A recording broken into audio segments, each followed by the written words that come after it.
Now by now you've probably already heard me singing the praises of microdosing and talking about the benefits I've experienced. If not, just know that all sorts of people, myself included, are microdosing to help with insomnia, anxiety, pain, workout recovery, and so much more. Our show today is sponsored by Microdose Gummies. Microdose Gummies deliver the perfect entry-level dose of THC to help you feel great without getting high from just one microdose. It's like the sweet spot between CBD and THC that gives you the benefits of both. A greater sense of calm, a mood lift, and a good night's rest. Microdose Gummies are legal everywhere in the United States, and they're made with high-quality, organic ingredients, infused with real, Oregon-grown berries. They're a tasty treat that helps me wind down at the end of a long day. It's a win-win. So what are you waiting for? Microdose is available nationwide. To learn more about microdosing THC, go to microdose.com and use code Monsters Among Us to get free shipping and 30% off your first order.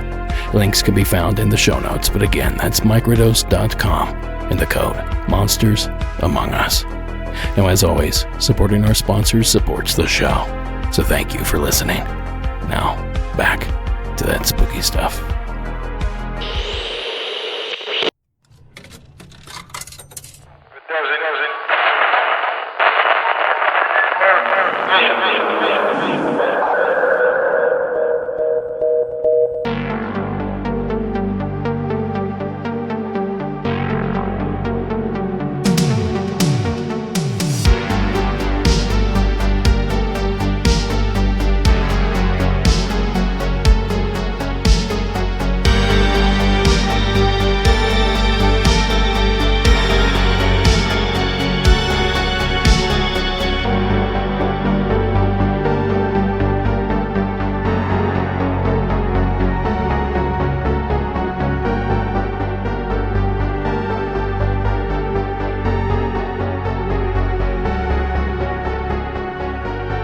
Good evening and welcome to Monsters Among Us.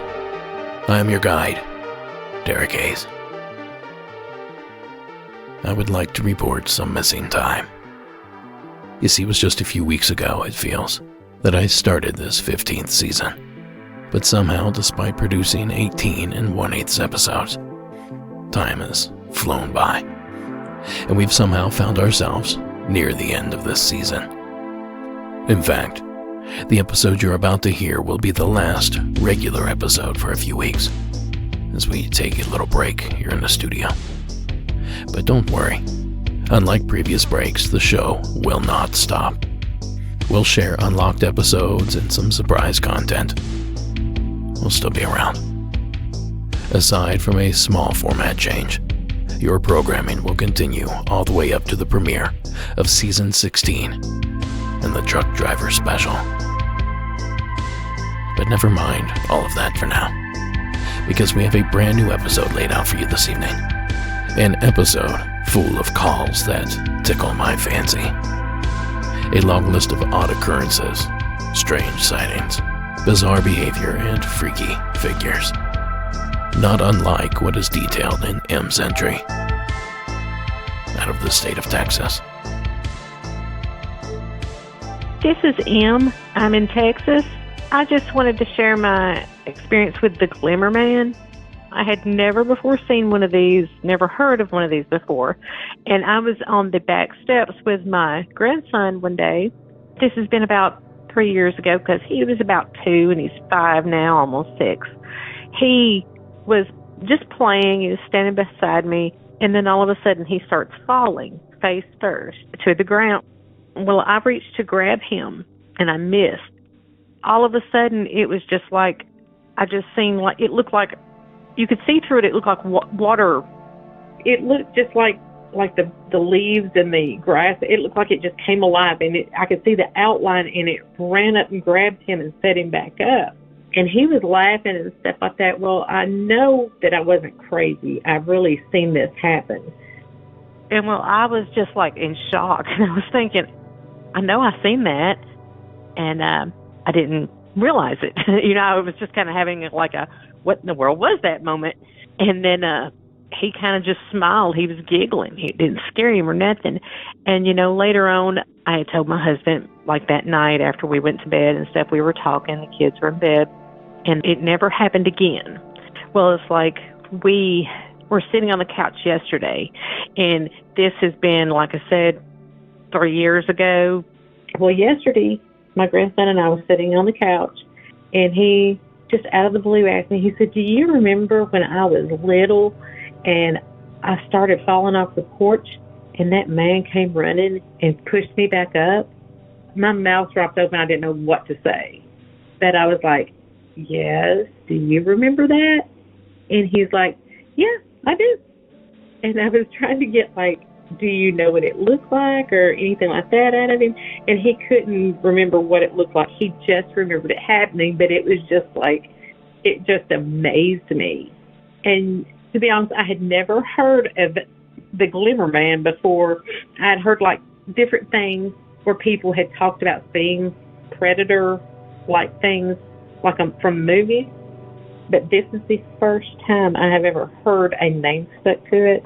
And people have seen them all over the place, and I just wanted to say thank you, because just it lets me know that this is not like something new or crazy. It is happening all over the place. Lots of people are seeing it, and just thanks. Keep up the good work.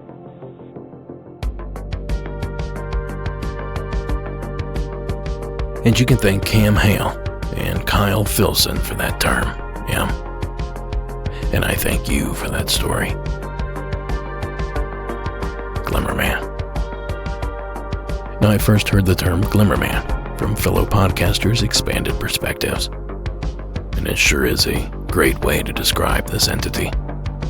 A shimmering, glimmering, semi-translucent figure, humanoid shape, hiding there in plain sight, ominously watching. And in M's grandson's case, always protecting, apparently. Now, as to date, no real evidence of this being exists, though there are many theories as to its origin.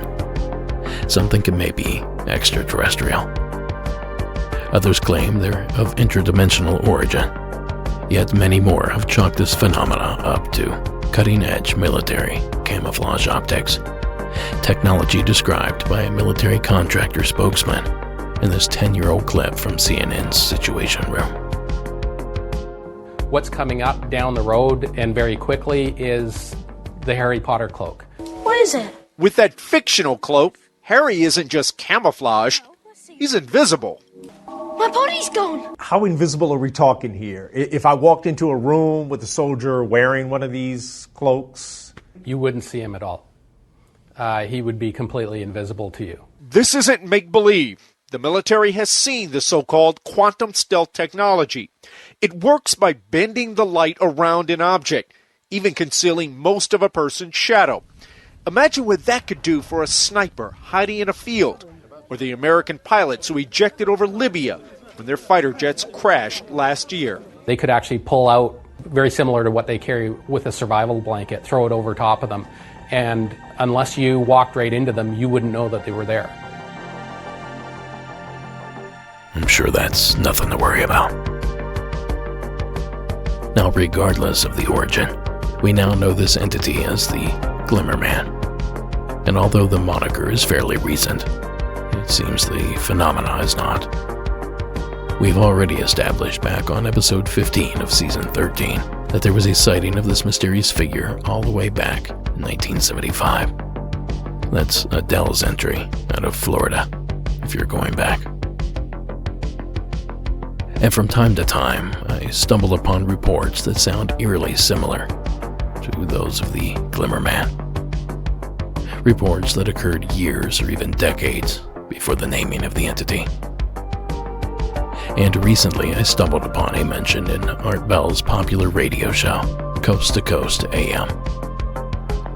Now, this particular story took place roughly in 1987 and was featured in Art's popular annual Halloween program, Ghost to Ghost, 1994.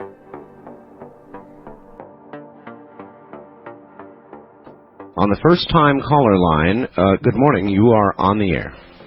Yeah, Art, I'm calling from Overland Park, Kansas. Overland Park, Kansas, on a portable telephone. Yeah, sorry about that. Got a really strange story. This happened to me. I'm 22 years old now. I was between 14 and 16 years old. True story. I was in my parents' house, which we had built. You know, nobody lived there before. Mm-hmm. And my parents had gone on a walk for the evening with my brothers and sisters, and I was sitting at home, and I remember it was really well, it was a Thursday night, because I was watching Simon & Simon, and I'm watching TV, and I just got a feeling of disorientation around me. It was really strange. And there's plants hanging above the television set. And I look up, and the thing, it distracted me, and it was like if you would see, it was like almost invisible shape going through the plants. Okay, just an invisible shape going through the plants? Yeah, it's the only way I can explain it is if you mean as though you could see the plants moving aside for something that was moving in them? It was as if inside the little shape that was moving, it was like a swirled clear color. Just you could tell something was there moving really fast, and it was just gone. I understand. And I just got a really odd feeling of disorientation around me, and I kind of, I'm looking around, just turning around, looking around, having this odd feeling, and I turn back and look behind me down the hall, and down the hall, there's a figure standing there, just as plain as day, nothing you could see through, just solid, and it was not facing me, it was facing a different direction down a different hall. And I'm getting goosebumps just talking about this, but this figure was standing about 6'5", 7 feet tall. I couldn't tell. It didn't look like anything was touching the ground. And it was a white figure. The head of this figure was like almost like a knight in armor's helmet. Ooh, that's weird. But it was completely white, and just a shiny white. And the helmet came down around his chest, its chest, and there's a white robe hanging down off of the helmet, and that went down almost to the floor. I don't know if it touched the floor. So it was just all it was a white robe with this helmet, and it was facing a different direction. And as I sat there and stared at it and just could not move, it slowly turned towards me, just pivoting, no leg movement or anything, just moving towards me, just not moving towards me, but just turning towards me. And as it faced me, I was just so scared. I closed my eyes and opened my eyes, and it was gone. It's good to hear Art's voice again. Now it certainly seems to be Glimmerman, the gentleman is speaking about there, and a bonus encounter at the end. I'm not sure if that's affiliated with this Glimmerman sighting or not. Some sort of knight in strange armor. Or perhaps that's what they look like when their cloaking system goes down. Or perhaps it was just a wild story on a 90s AM radio program. Regardless of any of this was a great call, Em. And to my recollection, this is the first time I can recount a Glimmerman having interfered with someone, helped them or saved them in any way. Although I will admit, there's a voice in the back of my head telling me that that's not necessarily true. Seems I have the end of the season brain fog. Either way, thank you again, Em, for sharing the experience.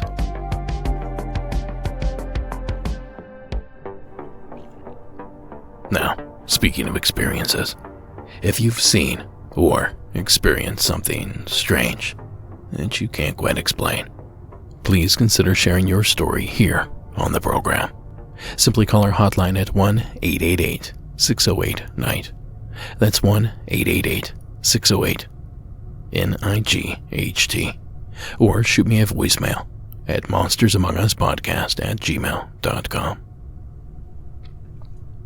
Now this is your last call to submit a hometown legend entry. A reminder, a hometown legend is a story local to your area, or an area that's near and dear to your heart.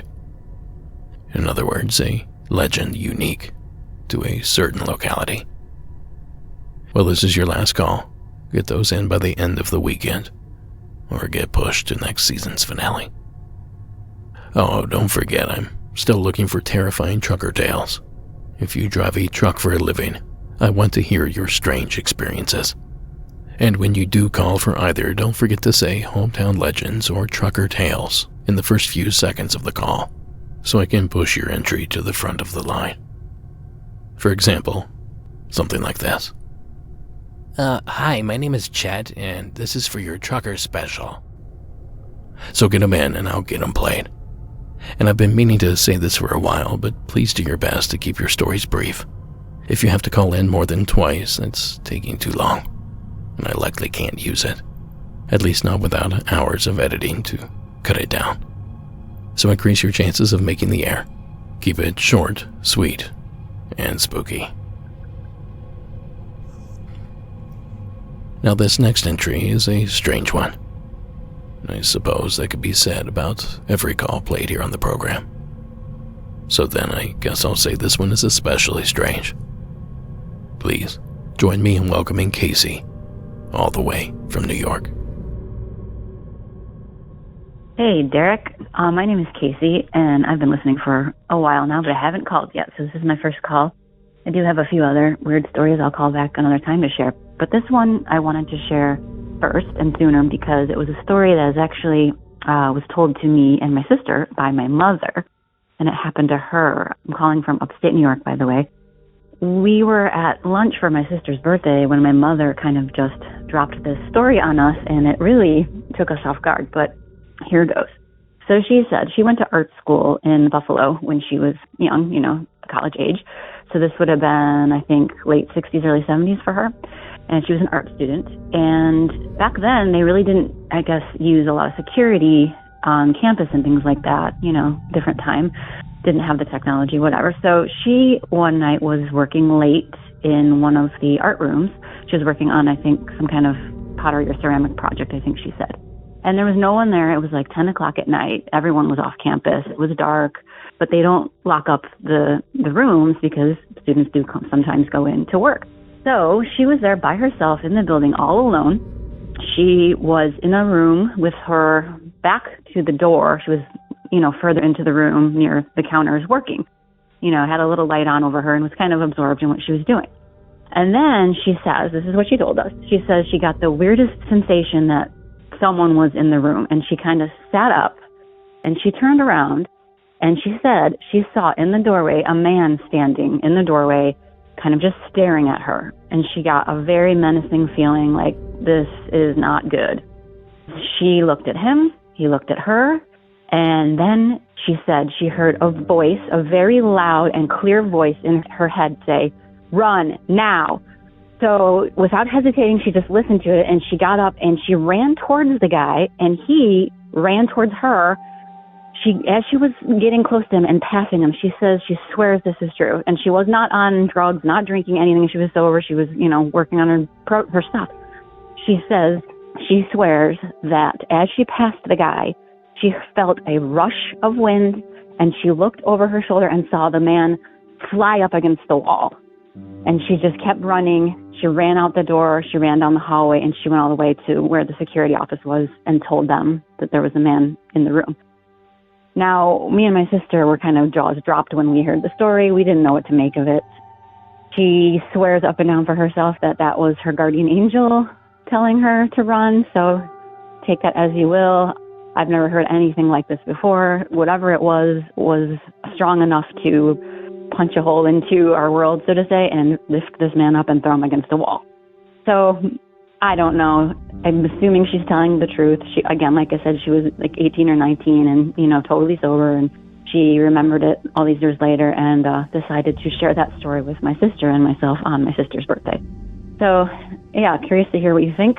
My first time calling. Thank you so much. I love the podcast, and I will keep listening. Thanks so much. Wild stuff, Casey. Thank you for sharing the entry. And it sounds like your mother was incredibly lucky. Because the way I look at it, we have 3 options here. 1, she is a guardian angel. 2, that there is a very powerful spirit following her around. Or 3, there was once an invisible crime fighter roaming the streets of Buffalo, New York. Thank you again for sharing the call. Now, if you don't mind, I'd like to squeeze in one more. before our ad break. Matt from Indiana. Welcome to the show. Hey, Derek. This is Matt from Indiana. I'm just calling you about something that happened earlier today. I was heading back towards my hotel in Tennessee to take my 10-hour break. I'm a truck driver, and I was finishing up my route. And I was in Johnson City, Tennessee at a light. And while I was talking to my partner on the phone, I happened to look over and see a couple on a motorcycle.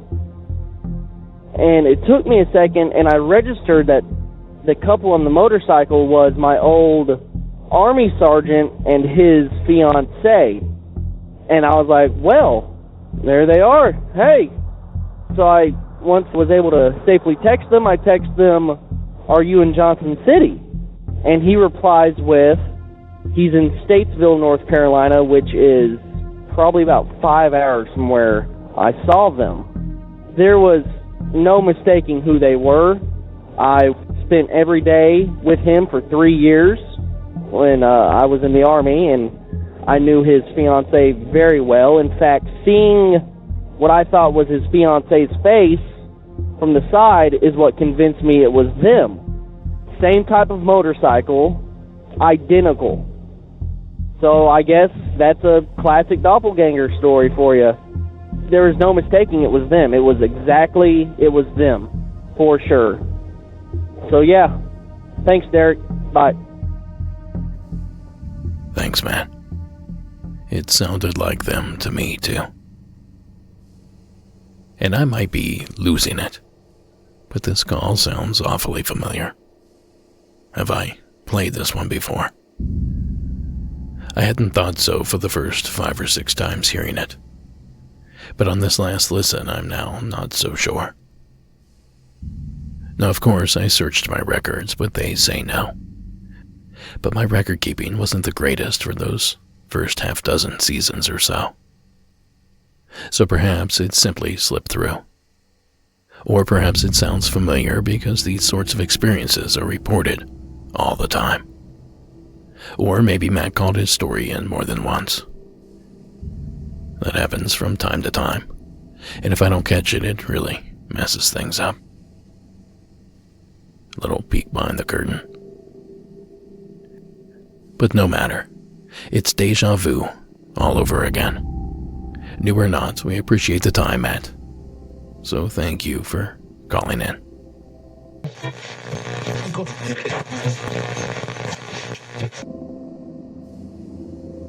Now, if you would, please join me in welcoming Stephanie, all the way from Indiana.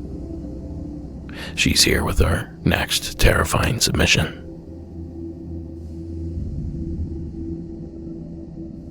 Hi, Derek. I have a story. It starts, oh, by the way, my name is Stephanie in Indiana. It starts with my niece around 1993. She was about 2. We would think that she had a friend, like a invisible friend or whatever, you know, kids' imaginations and stuff. But there was this one time she was standing next to me and she was talking. Her mom and her had just moved in with us in between her homes. And she was standing next to me and she was looking up and she was talking. And I was like, what are you talking to? And she said, him, and she points up. Now, she's 2, and she was very smart, so you could actually have a pretty good conversation with her at the age of 2. You know, and then years go by. Her mom talks about how she has this imaginary friend, and she doesn't let her close the closet door when they go to bed because her imaginary friend watches for her and all this other stuff. You know, and that's the conversation as years go on, and then she gets older, you know, in her teens, and then there's more things that happen. Then they start calling them like a guardian angel, some type of whatever. My sister and the father of her daughter, my niece, now mind you, this is years later, it's about 1999 or 2000 or something like that. My sister and my niece's father, they're having a really bad argument, and she brings the kids to our house. You know, I'm not thinking anything of it. She stays the night. My sister comes and gets it the next day. And then I start having, in my home, paranormal activity, which I hadn't had before my niece had stayed there. So it was only me, my son, and we did have a dog and my boyfriend at the time. Now, the radio in a room where nobody would be in would turn on all the way at the other end of the house. We'd have to go turn it off. My son's toys would start just going off, the ones that, you know, had musical whatever to it. Just stuff like that. And, you know, it kind of started freaking me out a little bit. You know, I totally believe in stuff like this, so I'm very well aware that this could happen. Then I'm sitting in my kitchen one day cooking. And behind me, you know, we have an open concept house, so everything's open through to the dining room. And then on the back of the dining room is a wall that separates from the dining room to the laundry room. And then it's like a hall area, and then it's my bedroom. At the end of the kitchen, in the kitchen where the dining room is as well, there's the sink, the stove, a little counter space, and then the refrigerator. And then right after the refrigerator would be the master bedroom. So I'm standing at the stove cooking, and behind me is like a little counter space, and that's where the microwave sat, and then the toaster's on top of it. My son's at the other end of the house in his playroom. He's playing, and the dog is with him. The toaster flies off. Just flies, like somebody took their arm and swiped it off the microwave, and it landed at my bedroom door, which would have to, there's a good space there. There's the stove, the counter, the refrigerator, and then, you know, my bedroom door. There's a little space, and then my bedroom door. So it had to have some kind of force to fly from the microwave all the way to my bedroom door. And then it just rolled, hit the door bounced open, and it rolled into my room.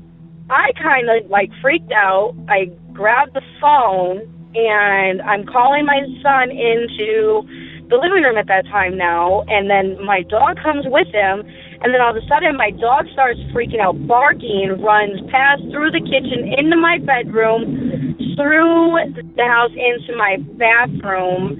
We have a garden tub, and then on the other side is a shower, a stand-up shower, and he's standing now staring into the shower, barking, going crazy. My dog normally doesn't act like this, so it was kind of different. It freaked me out even more. Like I said, I had grabbed my phone. I grabbed my phone to call my sister because at this point I'm thinking whatever was attached to my niece, and at that time we were calling him the guardian angel, somehow unattached and was left maybe by accident. I don't know. I know it sounds crazy, but left there, and he was mad. That's how I felt about it. He was mad, and he wanted my niece back there so he could, you know, go back to her or whatever. I know it sounds crazy. So anyway, I'm calling my sister, and I'm saying, hey, this just happened. We had already talked about before all of the other little things that were going on, and thought that it might be a possibility. And I was like, listen, he's mad. I need you to bring Desiree here, call him down, and maybe you guys can have him back. You know, it was that type of issue. So anyway, she couldn't come at the time, so I called my other sister to come pick me and my son up so we could leave because I didn't want to be in the house. My boyfriend at the time wasn't there, so we only had one car for us both at the time. So yeah, it was really creepy. That weekend, my sister brought my niece, and she came, they visited, they left, and I never had a problem again. I never had a problem with any kind of paranormal activity. Everything was fine, and it's weird, but I was happy because I wasn't having to deal with it, and my niece was okay with it because, you know, that was her guardian angel, and she felt safe with him. And in between all that, she did say that she didn't know where he had went because she hadn't seen him in a while and, you know, uncomfortable at home or whatever. It's years later, obviously, and she has some kind of connection with the paranormal. She'll go places and she'll feel weird or hear voices or whatever. She doesn't like to talk about it a lot. As an adult, she tries to not, acknowledge it, but it's there, and I don't think it'll ever go away, but that's my story. I love your show. Thank you. Thank you, Stephanie. As we already established several seasons back, imaginary friends are creepy AF. I mean, let's face it, kids can be creepy themselves. Toss in the fact that they have an invisible presence that follows them around. Well, that's not going to change that image much. Creepy. But all that said, ethically, I think rubbing a spirit off on a child is frowned upon, even if it were that kid's ghost to begin with. But Stephanie, based on all that activity you listed, I can't say I blame you. Thank you again for sharing your entry. Now folks, before we dive into this next entry, a quick announcement regarding our upcoming motion picture, Shadows in the Desert, High Strangeness in the Borrego Triangle. The world premiere event is a week from today, and it's really creeping up on us. A reminder that if you reserve tickets and can't make it to the event, please release those tickets the same way that you book them, so that someone else can take advantage and join us for the show. Because as of right now, the event is completely sold out. But there are plenty of other opportunities to catch the film. August 24th at Shelby Theaters near my hometown in Coshocton, Ohio. Starting September 8th at Bookhouse Cinema in Joplin, Missouri. And September 16th at the Majestic Theater in Crested Butte, Colorado. Or simply visit BorregoTriangle.com for a full listing and links to purchase tickets. Borrego is spelled B-O-R-R-E-G-O. And I've received a lot of messages from folks suggesting I call such and such theater, or email this theater that is in their hometown. While I appreciate it, that doesn't work, and I'll tell you why. Those exchanges take a ton of time on my side, time that I simply don't have. And more importantly, these cold calls, or cold emails, go unanswered 100% of the time. Believe me, I've tried. Instead, if you know someone that owns a theater, or even works at one, especially a small, independent theater, put me in touch with them. That's the fastest route to get the film anywhere near you. And if you do have a local theater where you would like to see the film played, shoot them an email, send them our trailer, and throw my email in while you're at it. They can put those pieces together and reach out to me and we'll set something up. So thank you for your patience. It'll be streaming soon, but in the meantime, make a road trip out of it. Meet other MAU fans and watch a killer film in the process. Now, speaking of the Borrego Triangle, why don't we field a call from that particular stretch of sand? From here in SoCal, please welcome Ian back to the program. Hi, Derek. My name is Ian. I'm calling from San Diego, California, and I have a black cat story, believe it or not, that I experienced today. Today is January 29th, 2022. So today I was out hiking pretty deep off the grid out in a place known as McCain Valley, which is about an hour and change from downtown San Diego, out off the 8 freeway. McCain Valley is a BLM land mass out there that is just full of native relics and unexplored territory. There's a lot of dirt bike riding, but it's pretty much that is secluded to one area. The rest of it is a huge area that leads out of Carrizo and Cambridge. So I was out there today, and I was pretty deep off trail. I drove my Subaru in as far as I could, a couple of miles off the main road out there called McCain Valley Road.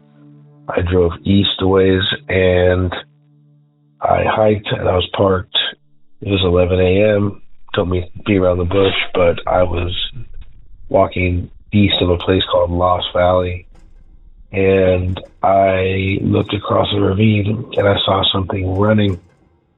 And I've seen mountain lions before. I've seen them twice. I've seen one out in McCain Valley, and it was big and, brown, sandy color, the long tail. And I saw one in Humboldt. This was a big, black, mountain lion-looking creature that was bounding across an open meadow up some rock and disappeared over a rock pile. And I just sat there and was like, did I really see this? It was a giant black feline, bigger than a mountain lion, if not as big. It was enormous, and this was in McCain Valley, 2022. First time I would ever think I would ever see anything like this. I have another story which kind of came to light recently, and I've called before because I do see ghosts sometimes, and it's involuntarily. Like I said, I'm not like the kid from Sixth Sense. I see dead people. I just see them once in a while, maybe, once or twice a year, if that. And this one kind of hit home because when I was about 19, I used to, street race in the late 90s in San Diego. It was pretty big before it became stupid and commercial with these movies. And one night I had two friends in my car, went to pick up a third, so I would have, all four seats in my car full. Went to go pick up my friend Pete, and got to Pete's house, and he said, hey guys, I'm not going to go. I'm going down to Tijuana with my sister tonight, and I'll see you guys in the morning. So we left, and we had one empty seat in my car. I went subsequently to race all night. The next morning I got a phone call that said Pete was killed on the freeway on the way home. And they were changing a tire and a drunk driver hit him, I believe. And I saw Pete on the freeway a couple of times. I didn't even realize it was him until recently. I've called before and I saw it. I thought it was a hitchhiker. But I realized now it was my friend Pete. And he was kind of smiling, and he looked bad, like he was hit by a car, but he was smiling. It was his same goofy smile, but it was him. And I just wanted to share that one as well, because that's the first time I've ever seen somebody that passed away that I knew. So, love the show. Really, really looking forward to all your new episodes, and keep it up. Really appreciate you giving us a platform to get this stuff out and realize there's people out there that, do see stuff. So, thanks. Thanks, Ian. Now I know that area, and it does fall within the Triangle's boundaries, which is the Jacumba Hot Springs area in the south, all the way to the Salton Sea area in the east, and Idlewild or the Hemet area, all the way up in the north. Now, despite scouring through tons of research materials in the making of this film, I never once came across an ABC sighting within the Triangle. Now, there are plenty of big cats in that area, so perhaps a sighting of that caliber simply doesn't raise alarm bells. Not paranormal alarm bells, at least. Because I have no doubt witnessing a big cat in the wild will raise plenty of alarms. So perhaps the fact that the creature Ian witnessed was black is what made this sighting so significant. We've discussed several times about the possibility of a black or melanistic mountain lion existing in the wilds, North America. Now, it's probably possible, as they have found an albino of the species. But as of now, no black specimen has ever been confirmed.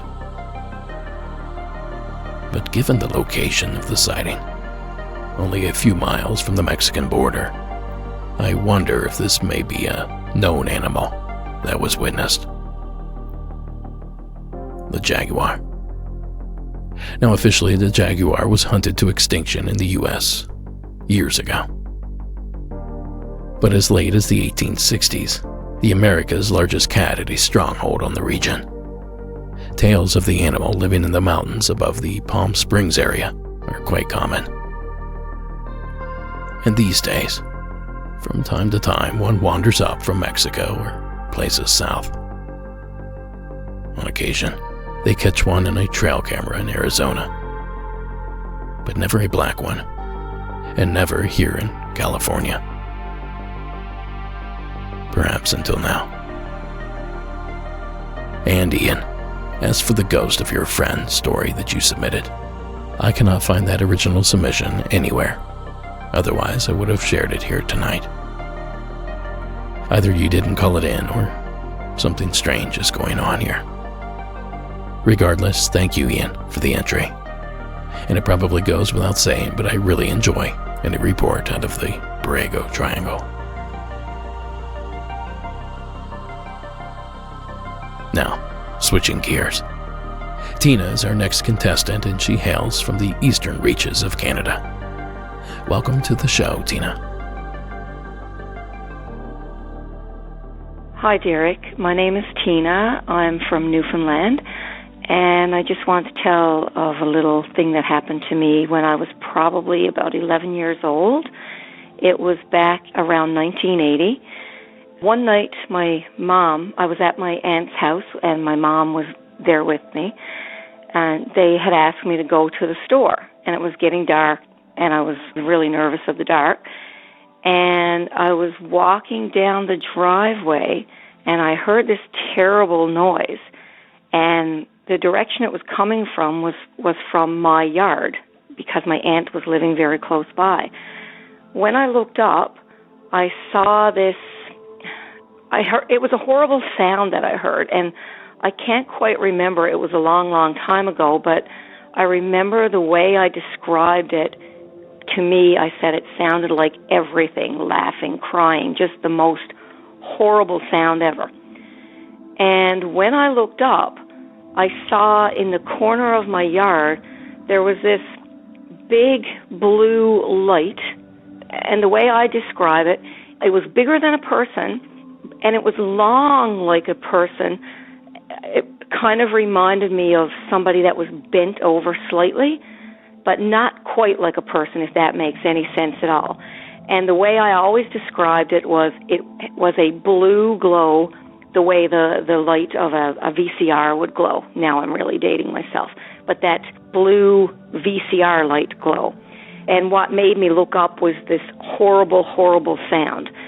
And all I know is I just froze, and I was shaking, and when I was able to, I took off back to my aunt's house, and of course my mom and my aunt, they said, oh, that was just the local boys fooling around.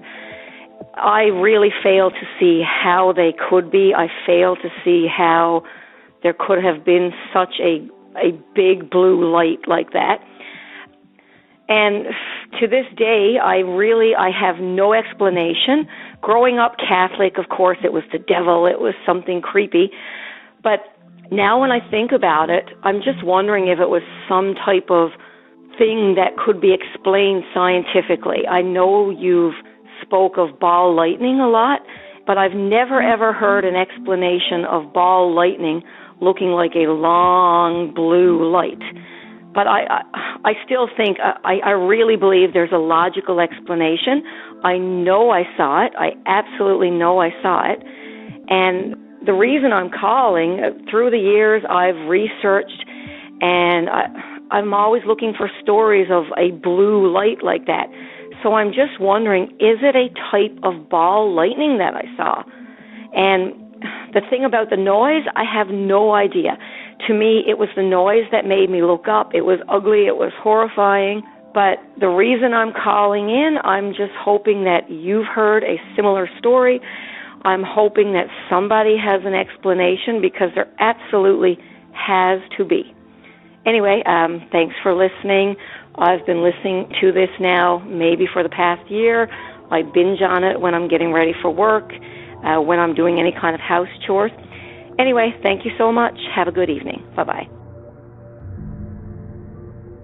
Thank you, Tina. Does that sound familiar to you? I don't know if it sounds like ball lightning to me, but then again, I'm no expert on the matter. But it does somehow sound like something natural to me as well, though I can't quite put my finger on it.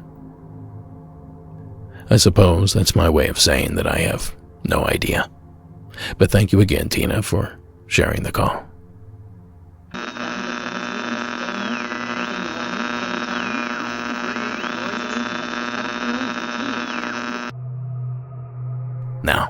If you like ghost stories, you are in for a treat, because Anne from Connecticut has had several experiences. Hi, Derek. This is Anne calling from Connecticut. I've been binging episodes, and I don't know what season it was because I've kind of been hopping around, but there was a story about somebody hearing a voice say, "Meow, meow, help me." So I don't know what season it was, but it triggered a memory that I had from about 15 or 16 years ago. So this story happened in the summer. I was home from college, and my best friend and I were hanging out, and we went to meet one of our girlfriends. She was staying with an aunt, I think. It wasn't her house that she grew up in. She was staying with an aunt for the summer, and it was a really old house in Wethersfield, Connecticut, arguably the oldest town in Connecticut. So there's lots of old houses.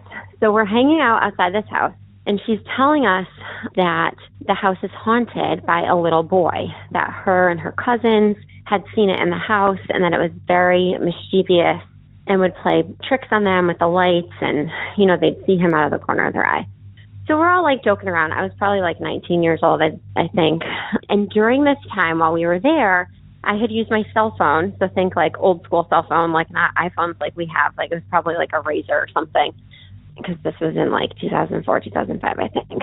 So I had used my phone to call another one of our friends to come meet us. So that piece is important when I tell the rest of the story. So anyways, the night comes to an end. My best friend and I, we lived with our parents at this time, home from college for the summer. So we lived only a few houses away from each other. I'm driving us home, and as we pull, and we're kind of freaked out from telling ghost stories, whatever. So we pull out into the main road, and a black cat crosses in front of the car. And so my best friend said, she had some family thing that she would say when a cat crosses your path. So she said, "Quick, you better say that, that's bad luck." And so we pulled up to this red light to take a turn to head towards our houses. And as clear as can be, from in between us, we heard something go, "Meow." And it was silence. We didn't have the radio going. The two of us just looked at each other. And I said, "You just did that, right?" And she was like, "Shut the F up, Ian. I know that you just did that." And I was like, "No, I swear to God, I didn't." So we're all freaked out, whatever. So we go home, and it's so crazy. But anyway, we go home, and I am getting ready for bed. And I'm looking for my phone, and I'm like, "Oh my God, I left it at my friend's house." So I, back in the day, we had the landline. So I had my parents' landline. I was in their upstairs bedroom calling my cell phone to see if my friend whose house we were at, if she would answer it. And all of a sudden, I heard it ringing in the bathroom down the hall. So I go into the bathroom, and my cell phone was inside the bathtub with the curtain closed in the drain of the bathtub. So I was really freaked out. I actually ended up going back to my best friend's house because I was so scared and nervous. So that night I had trouble sleeping. And the next morning I was working at this local sandwich shop, summer college shop. And we got there really early, one of my girlfriends and I would have to go drive to this local bakery to pick up the rolls and the bread that we would use for the day. So before this, I'm telling my friend at the sandwich shop what happened. And she's like, "Oh, it's this little boy followed you home." So she goes, "Little boy, you leave my friend alone. Do you hear me? You better go back where you came from and leave my friends alone." So that's what she said as I was leaving to go pick up these rolls at this bakery. So I pull into the shopping center where the bakery is. And now it's early. It's probably 6:30, 7 in the morning. So there's not many cars in the parking lot at all.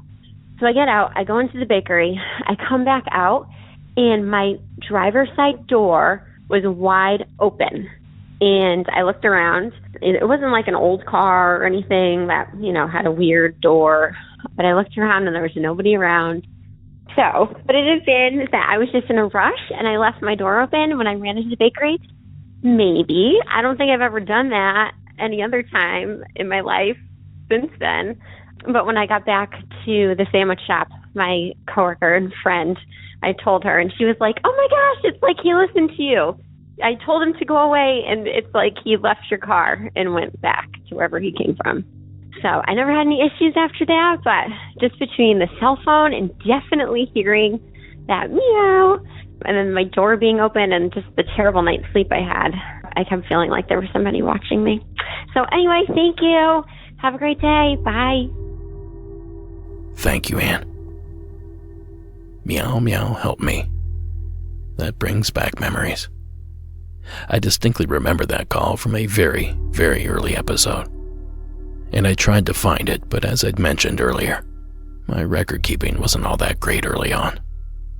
But I'm sure some keen-eared listener knows exactly where that call is. So check our social media if you're interested. In the meantime, thank you again, Anne, for the blast from the past. Now, real quick before I close this thing out. The Dogman days of summer are upon us, which means you can save 15% off your entire purchase at our shop, monstersamonguspodcast.com/shop, excluding the brand new Brett Manning Color Blast t-shirts, of course. Hop on the website, stock up for the year, show your support, and rock our gear. If I see you wearing it in public, I will 100% make it weird. Now, if you will, please welcome tonight's final caller, Dionysus. Welcome to the program. Hi, Derek. My name's Dionysus. I'm calling in because I listened to not your last show, but the show before, and you had talked about a Michelin Man entity, like slinging tires off the back of truck, I believe. And this is the weirdest synchronicity in my life because I'm staring at a YouTube video that was just uploaded. It must have just been uploaded because the date is today, and it's got like 7K views on a channel with 500,000 subscribers. And it's called Bibendum Entity, and it seems to be about this Michelin Man cryptid, which, if I had 2 nickels, it would only be 2 nickels, but it's weird that it happened twice. Do you know what I mean? It's so strange. I can't believe this happened. So maybe if you want to look into it, the video is just called the Bibendum, Bibendum Entity, and it's on the Shrouded Hand YouTube channel. But this is wild. I'm going to watch this 19-minute, 45-second video and be shook. And I think everyone should too. So that's my story. Goodbye. Thank you, Dionysus. Now, I don't recall the story that Dionysus claimed I played, and I did my best to track it down, but I had no luck. Again, if you know where it is, shoot me a message. And sure, Dionysus doesn't have an encounter per se. I typically reserve calls like hers for the Beyond portion of the program. You can catch more information on that after the outro theme and final ad. It's like a 90s rock album. You want to let it play all the way through, or else you might miss something. Anyway, I wanted to share the story Dionysus sent in because I thought I'd never get another opportunity to discuss one of the strangest phenomena in all of Fortiana. Some refer to this particular cryptid as the Michelin Man. To others, he's the Bibendum Man, as Dionysus had mentioned. For a little context on those titles, here's a clip from the video mentioned in the call, courtesy of Shrouded Hand on YouTube. As far as Michelin Man encounters go, it sounds like Annie Wilder met the friendly modern-day tire man, which is lucky for her because the Michelin Man used to be kind of terrifying. Did you know that his real name is Bibendum, short for Nunc est Bibendum, a Latin phrase that translates as "now is the time to drink," which is kind of weird for a car tire mascot. Early attempts to create a Bibendum suit were pretty horrifying, as were the promotional figurines. Okay, here is the deal with this critter. There have been a number of flaps over the years, mostly in Europe, that describe some sort of humanoid-like entity with bands around its body. Not unlike the Michelin Man tire mascot. I'm sure you can picture him. Well, it seems that whatever it is it's been popping up in people's personal space for going on 100 years now. The first encounter appears to be from 1926, still 28 years after Bibendum, or the Michelin Man, was created. But that doesn't keep these encounters from being downright creepy. For example, Auberge, France, 1954. A husband and wife were driving down the road when they noticed a light in the distance ahead. As they drove closer, they realized the light was being emitted from a large, fat, shell-like object, which was constructed from a white metallic material. Inside was a 4-foot humanoid in a rolled suit with a large helmet. Strangely, the car's headlights went out as they approached the craft. The lights returned once the couple passed the ship. Jerez de la Frontera, Spain, 1960. Don Miguel Timmermans Caballos was riding home on his motorcycle after visiting Prado del Rey when he noticed a strange humanoid creature on an embankment, approximately 50 feet ahead. Caballos noted that the being was completely red from head to foot, stood close to 6 or 7 feet tall, and walked like a mechanical doll, like a robot with stiff arms. As Caballos got off his motorcycle to investigate, another Bibendum-esque creature appeared, but this one was significantly smaller, less than 3 feet. This being looked similar to his counterpart, except he wore one black boot instead. The humanoids crossed the highway, never to be seen again. Pierre Bouffier, France, 1967.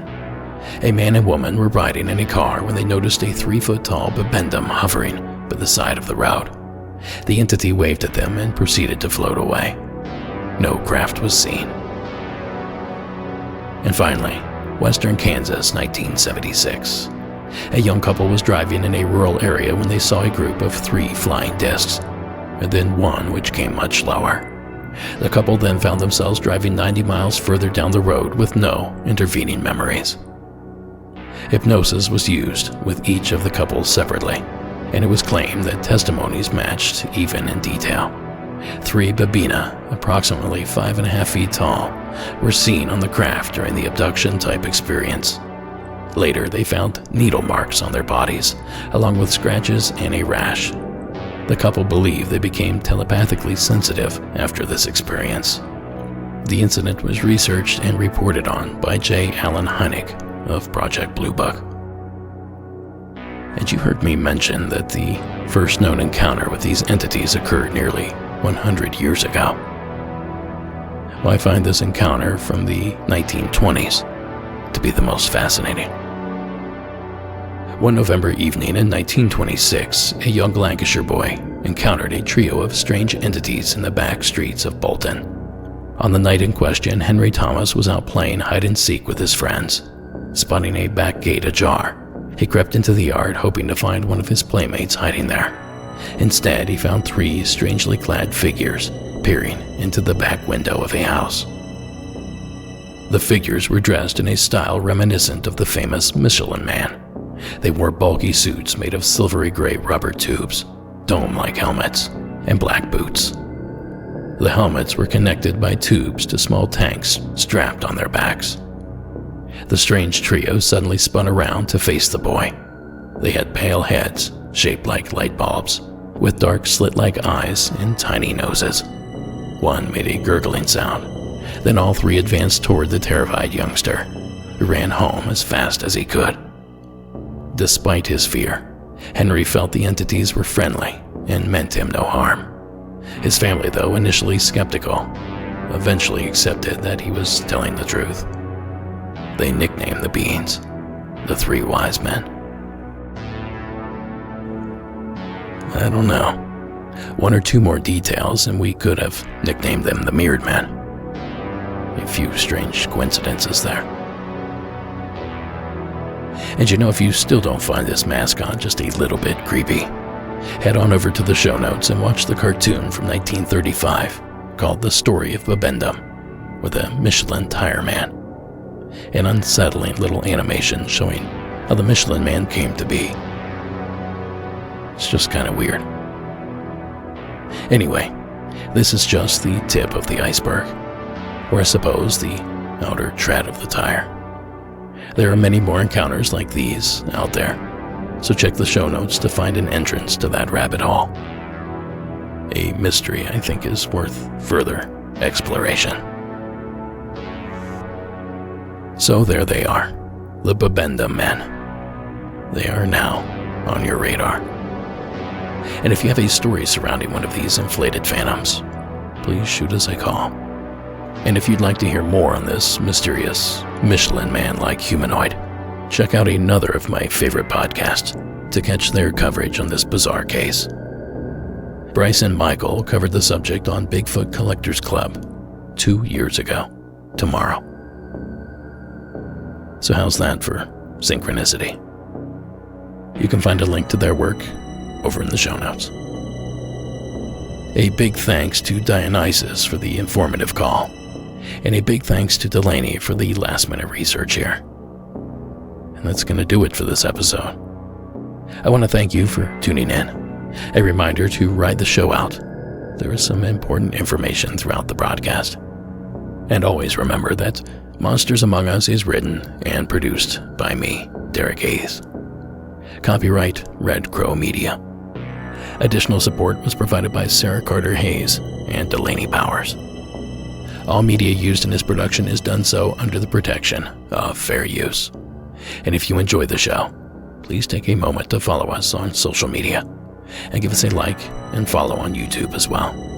Be sure to rate and review the show wherever possible to keep new listeners interested. And if you want more Monsters Among Us, you can catch us Tuesdays and Thursdays at 9 p.m. Eastern at sundown966.com or over at the UNX Network Saturdays at 11 p.m. Eastern. And finally, tonight's score was provided by Iron Cthulhu Apocalypse, Co.ag Music, and one of my favorites, Carl Casey at White Bat Audio. A reminder that next week's episode will be a special presentation, my full-length interview with the very first Mirrored Men witness, my friend Matt out of Ohio. Tune in next week for that special content, and the following week for your Hometown Legends number 20 mega episode. Boy, do I have my work cut out for me. And don't forget to catch the film if you're within driving distance. BorregoTriangle.com for full details.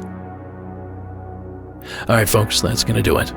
Keep it spooky, and have yourself a good night.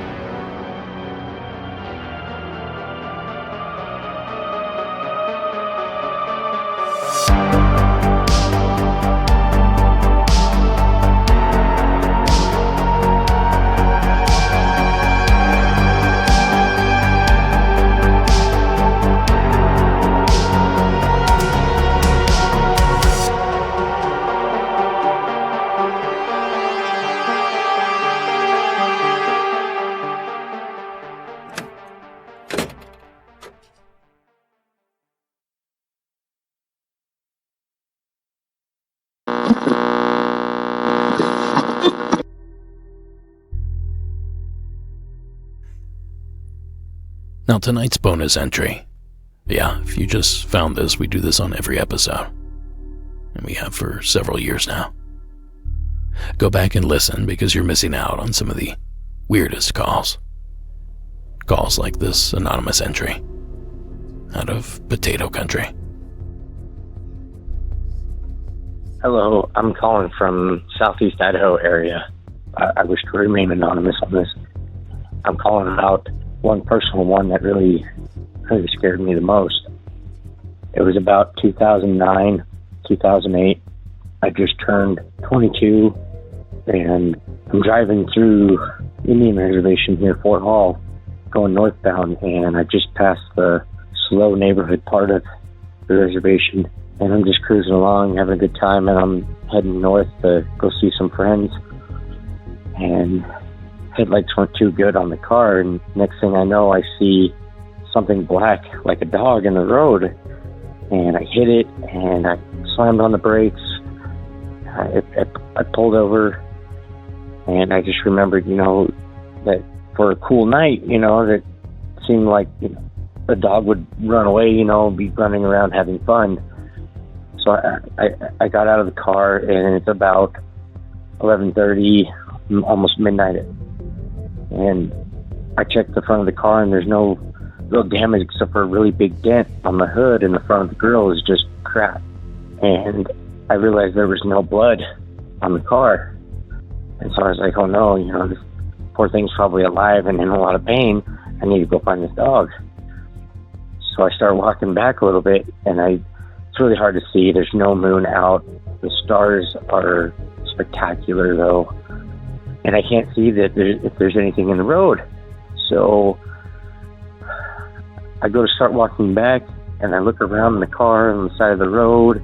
I look on the other side. I am as quiet as possible to listen to see if I can hear it. And nothing, so I get back in the car, and I get ready to put it in gear. And I heard what sounded like nails on asphalt. When a dog walks on concrete or an asphalt. And right to my left, my window is about halfway down, and I hear this low, quietish growl that sounds like it's coming just above the hood or the roof of my car.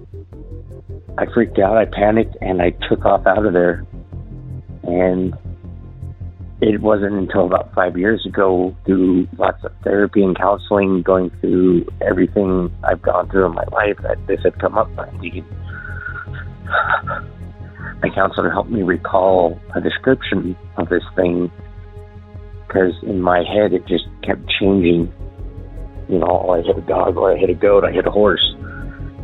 What I hit, I don't know what it is. I have looked up what I could find as far as any cryptids go, or mystical things. And what I hit had the same body definition of a greyhound dog, except at its shoulder blades, it was taller than a Ford Taurus. Its tail was almost its full body length and a half. And it was all black. Nothing specific about it stuck out. And I want to say it's skin, because it didn't seem like fur. Looking back at it in the headlights, it didn't seem like fur. It seemed like it was just skin, but it was so black. Like those Sphinx cats that have no hair, except there was no loose skin on. Anyways, I've been listening to your show for a while, and I just wanted to say that your show is great. Thank you. Well, folks, what do you think of this entry? What do you think went down that evening? I'm not so sure that I'm convinced. But, and there's always a big old but in most of these stories, but that area is pretty close to the range of ringdokas, the canine-like beast. It's also known as Shankawarkan. So decide for yourself. And thank you, caller, for sharing your tale.